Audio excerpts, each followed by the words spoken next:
Our New Testament lesson this morning comes to us from the Revelation of St. John, the 21st chapter, verses 1 to 7. Listen for the word of God. And then I saw a new heaven and a new earth, for the first heaven and the first earth had passed away, and the sea was no more. And I saw the holy city, the new Jerusalem, coming down out of heaven from God, prepared as a bride adorned for her husband. And I heard a loud voice from the throne saying, "See, the home of God is among mortals. He will dwell with them as their God. They will be his peoples, and God himself will be with them. He will wipe every tear from their eyes. Death will be no more. Mourning and crying and pain will be no more, for the first things have passed away." And the one who was seated on the throne said, "See, I am making all things new." Also he said, "Write this, for these words are trustworthy and true." And then he said to me, "It is done. I am the Alpha and the Omega, the beginning and the end. To the thirsty I will give water as a gift from the spring of the water of life." May God add a blessing to this reading of the word.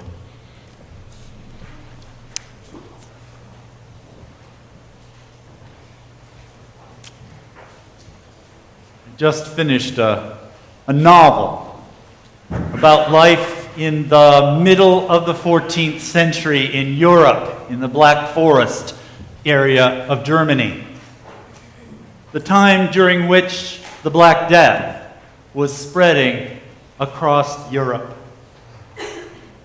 It was a disease unknown to that time, which entered Europe from the south through the ports of Italy, probably, Genoa and Venice, and began to spread their way up through Europe.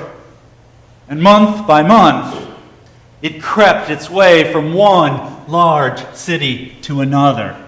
And its effects were frightening.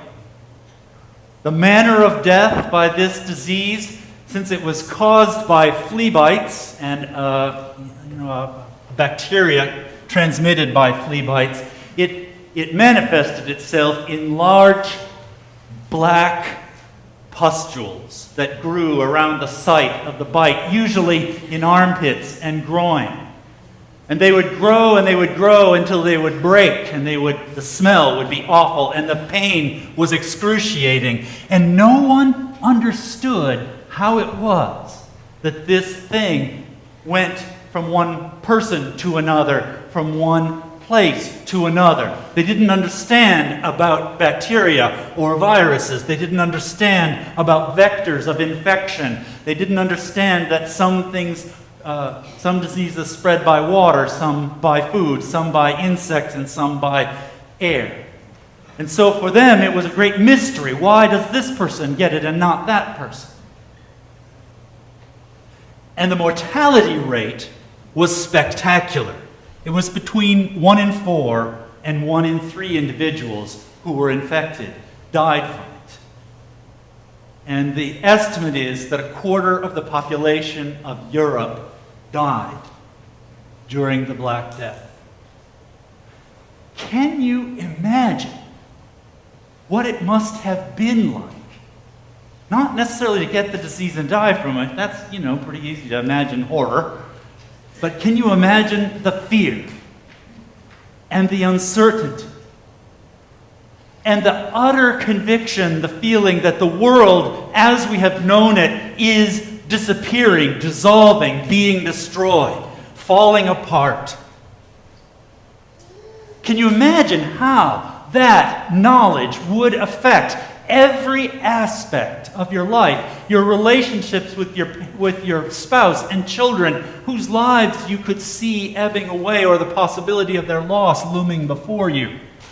Your relationship with God and with the church, because nothing that the religious authorities did seemed to have any effect on the spread of this disease, which was naturally seen as a scourge from God. Can you imagine wondering what of your sins had caused this to befall you? Or, more frightening perhaps, what sins of your neighbors, or what sins of those people who weren't like you might have caused this to come upon you? Can you imagine how the fear would lead to anger, would lead to violence against women who might be witches, against Jews, because who knew what they did in secret in their synagogue, against people of various races who might happen to live in the midst, because who knew how mad God might be at them and all of their outlandish ways. Can you imagine what it must have been like to be among those minority populations and to begin to feel the fear, not only of what this disease might do to you, but what your neighbors might do to you? All of the covenants and the promises that held society together were fraying and beginning to come apart. We get a lot of safety and security and a feeling of well-being from the fact that our relationships are solid, our institutions are solid, our traditions are solid, our moralities are solid and agreed upon.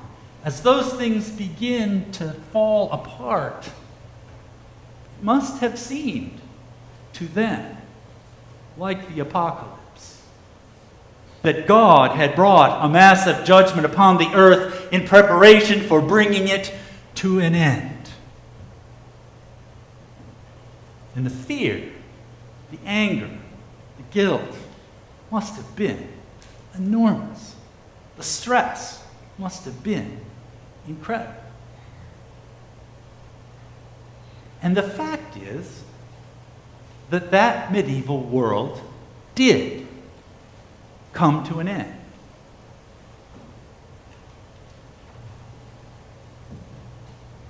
All of the society's institutions, if not destroyed, were fractured. The disease hit rich people and poor people the same.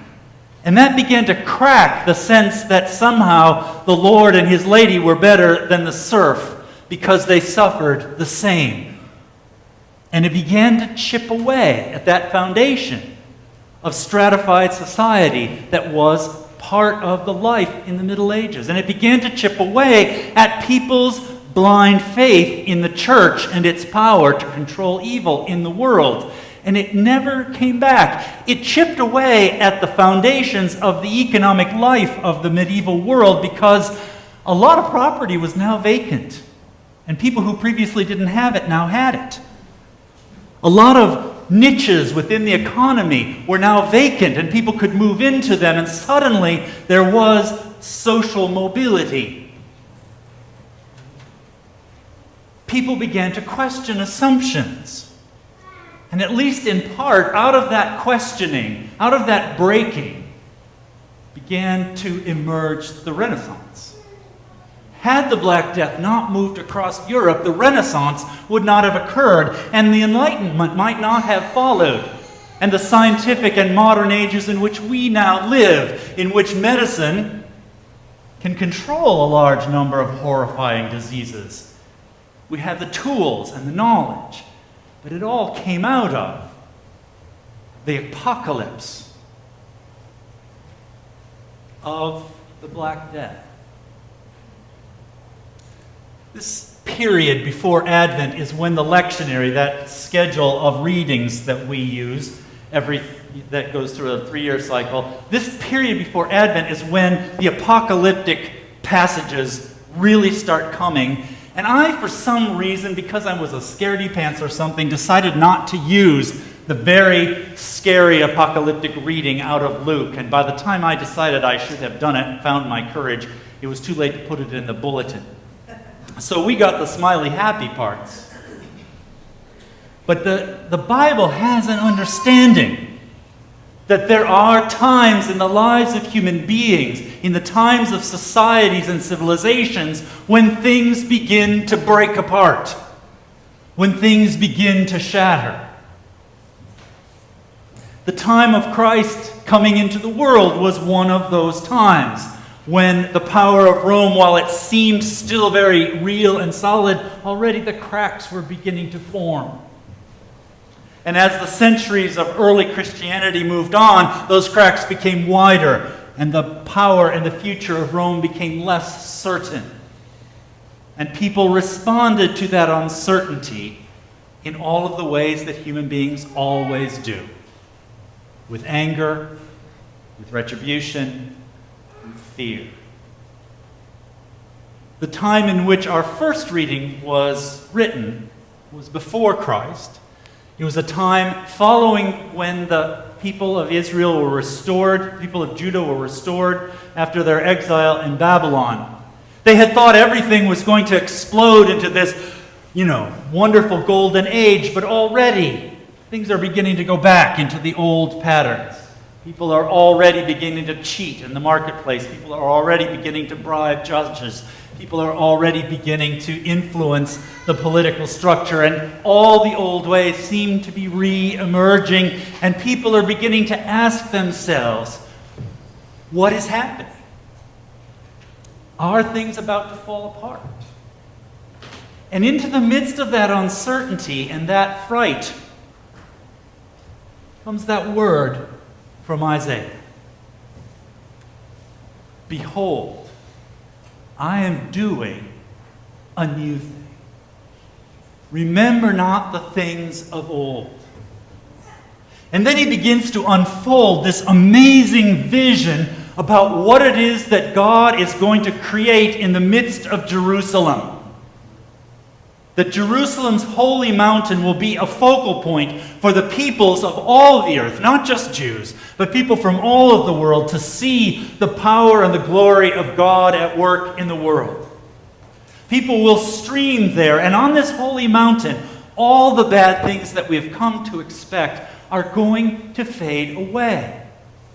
Babies won't die in the first days of life, he says. And even an evil person will live to be 100.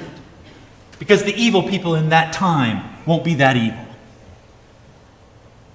The lion, he says, will lie down with the lamb. The predator and the prey will be safe together. God has a thing in mind. God has an intention in mind for the world, and it is glorious. And he's begging them, he's asking them, in spite of all evidence to the contrary, to focus their hearts and minds on this reality. To, if you will, lean into the reality that God intends for the world. He's not saying it's going to happen like this, that it's going to be magic. He's not saying anything about how it will happen. He's going to say, this is where we are headed. Lean into it. In spite of the wind in your face, lean into it. I remember the great blizzard of 1978. Remember that blizzard? Shut everything down for like 3 days. I was in college, and I remember walking home from the refectory, the place where we ate, the cafeteria, and the wind was so strong that day that you, honest to God, had to lean like at a 40-degree angle just to keep from being blown over backwards. Isaiah is asking the people to lean into the wind of apocalypse. Lean into the wind of what seems to be happening, of this falling apart, because what seems like the end of the world is not the end of the world. It's the beginning of the new thing that God is doing. I asked the children to imagine what it would be like to be Mrs. Boyle if she didn't know what was happening to her when she went into labor. If she didn't know, if she didn't have that experience, if no one had told her, she would think that she was dying. That she would think that she was being split apart by some inner demon. But in fact, that is not what will be happening to her in another month or so. What will be happening to her is that God will be creating a new thing, which will be wonderful. which will bring surprises and challenges beyond number and that can't be anticipated. In a sense, she is approaching an apocalypse because she can't avoid it. She can't back off from it. She can't change her mind. She has to go through it, and it will be painful, but it will be something grand, something new, something amazing, not without challenge.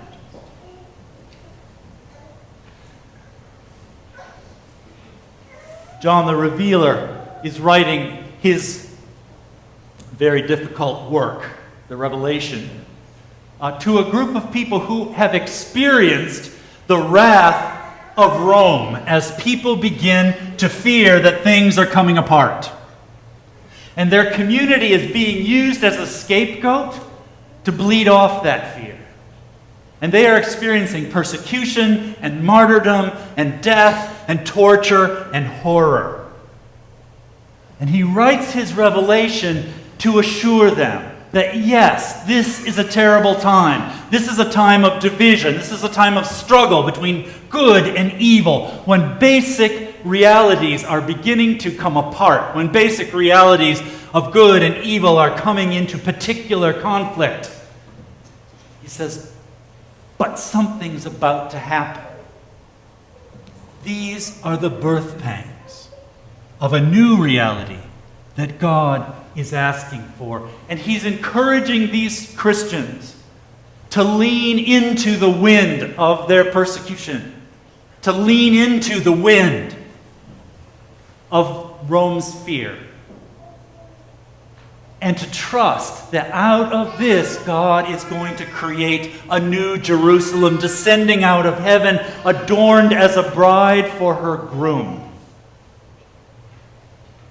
And that God will make his dwelling in our midst, and all the tears will be wiped away,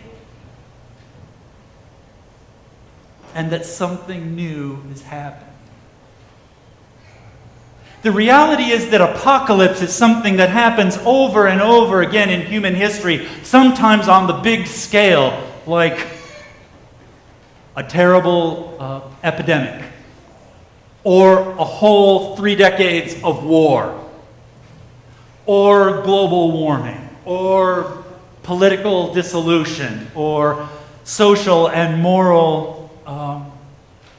decay that challenges everything for all of us all at the same time. And sometimes apocalypse can be a very localized and personalized experience. It can be the birth of a child.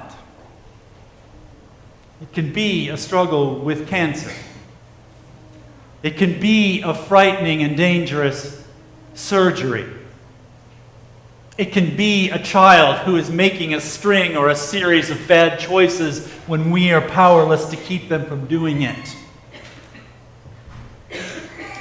The question is, we as Christians, those apocalypses, big and small, are going to happen to us like they happen to everybody. We will not be protected from that. The question is, what is our response? How are we called to respond to apocalypse? How are we called to respond to it? We have Christian brothers and sisters, and I have to, for the sake of Christ, call them my brothers and sisters, who respond as human beings always do. There will be some nutcase TV preacher who will say that the terrible typhoon in the Philippines is God's judgment for something, or that the hurricane that hits New York is a punishment for our acceptance of gay people or abortion or whatever. Because it is always the human response is to look for the culprit amongst us who has brought this evil to us and to turn our fear into anger and unleash it on each other. But I'm telling you, brothers and sisters, that that is not the call of Christ's body in the face of apocalypse, great or small. The call on us is to lean into the promises of God, to lean into the wind of apocalypse in our personal and corporate lives, and to trust that everything that is happening in the midst of this horror is not the end, but the beginning of the new thing that God is doing in our lives. We are called to lean into the difficult experiences of life and keep our eyes on the promise of new life, of rebirth. We are called to believe and to have faith in the promises of God, that all evidence to the contrary notwithstanding, God is doing a new thing. God is bringing to birth something in us that could not otherwise be brought to birth. In a couple of weeks, we will begin the season of Advent, which is a season of standing on tiptoes and waiting to see what God will do next. And the interesting things about the readings through Advent is that they're very clear and very honest about the fact that what God is doing is not always fun, is not always without fear, but that God is in the process of bringing something new to life, entering into life in a new way. Thanks be to God. Let us now bring before God our lives and the fruits of our lives, that they might be blessed and dedicated to God's service.